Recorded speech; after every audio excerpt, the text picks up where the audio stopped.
att hon ger honom mat och hon går ut med honom. Så hon har ju redan. Jag är bara rolighetsgrejen. Mm. Det är lite synd faktiskt. Ja. För att det är du som verkligen lägger ner energi där. Gå ut och gå och ge mat, det är egentligen inget jobbigt så. Utan det är du som lägger ner energi på det här roliga. Mm. Men hur ska ni lösa det?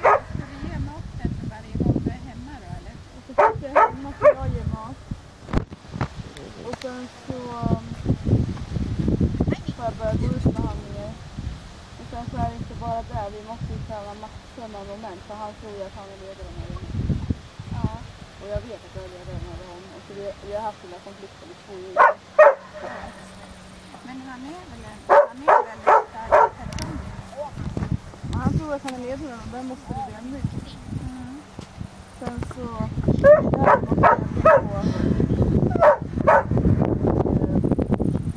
hans beteende måste den. Annars kommer jag nästan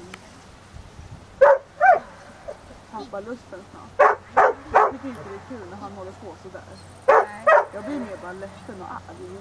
Ja. Men nu tycker jag tycker att det är bra nu. Jo, han håller på att bråka. Han ska jämt bråka med mig. Det är därför jag gör mig så arg och så ledsen. Jag blir så himla frustrerad. Mm. Men jag tycker det har hänt mycket sedan ett halvår tillbaka. Ja, det har ju hänt mycket. Det har hänt väldigt. Och förra gången när